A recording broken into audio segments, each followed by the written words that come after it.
କାହାକୁ ବା ଭଲ ନ ଲାଗେ। କର୍ମ ବ୍ୟସ୍ତତାରୁ ଟିକିଏ ଫୁର୍ସତ ନେଇ ରସଗୋଲା ଖାଇବାର ସୁଯୋଗକୁ କିଏ ବା ହାତଛଡ଼ା କରିବ।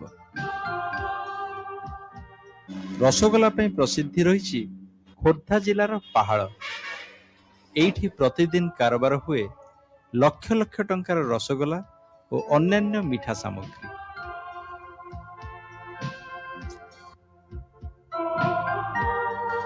ପାଞ୍ଚ ନମ୍ବର ଜାତୀୟ ରାଜପଥର କଟକ ଭୁବନେଶ୍ୱର ମଧ୍ୟରେ ରାସ୍ତା କଡ଼ରେ ଥିବା ଏହି ପାହାଳ ଗାଁରେ ମେଲି ଯାଇଛି ରସଗୋଲାର ପସରା। ଏହି ବଜାରଟି ପରିଚିତ ପ୍ରାଚୀ ବଜାର ନାମରେ। ଆମର ଏଠି ଦୋକାନ ଅଛି ପ୍ରାୟ 40-50 ପାଖାପାଖି ଦୋକାନ। ସବୁ ଗୋଟିଏ ଗାଁର? ସବୁ ଗୋଟିଏ ଗାଁର।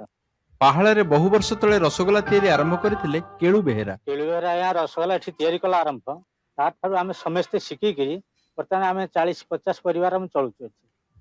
କଲିକତି ରସଗୋଲାକୁ ନିଜ ପାଗଯୋଗରେ ପାହାଳ ଗାଁରେ ଆରମ୍ଭ କରିଥିଲେ କେଳୁ ବେହେରା।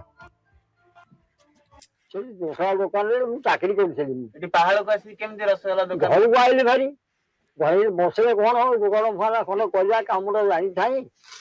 ଦୋକାନ ଫାନ କରି ଚଳିଯିବା ଆଉ କେମିତି କଣ କରିବା।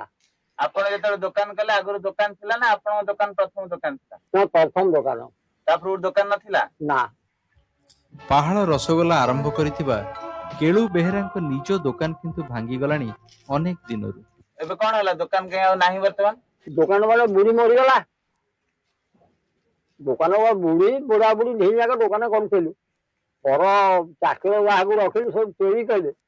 ଆଉ ଭାଇ କରିବେ ବୁଢୀ ଯା ମରିଗଲା ଦୋକାନ ଭାଙ୍ଗି ଦେଇ ଚୋରିଟା କଲେ ଆଉ କଣ କରିବି।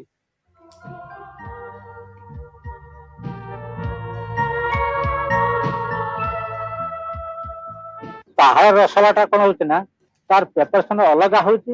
ବର୍ତ୍ତମାନ ତାକୁ ଡେଲି ଆପଣ ମାନେ ସମସ୍ତେ ଖାଇବା ପାଇଁ କି ବେଶ ବଢିଆ ସୁନ୍ଦର ଲାଗୁଛି, ଖାଇପାରୁଛନ୍ତି ଭଲରେ, ଅଧିକ ବି ଖାଇ ହେଇଯାଇପାରୁଛି। ଆମେ ସୁଜି ଭାଗ ଦେଇକି ମିଠାଟା ତିଆରି କରୁଛୁ। ସୁଜି ଭାଗ ଦ୍ୱାରା ମିଠାଟା ମାନେ ସ୍ୱାଦ ଆସୁଛି। ରସଗୋଲା ସାଙ୍ଗକୁ ଛେନାପୋଡ଼ ଓ ଛେନାଗଜା ମଧ୍ୟ ହୋଇ ଉଠିଲାଣି ପାହାଳର ଅନ୍ୟତମ ଆକର୍ଷଣ।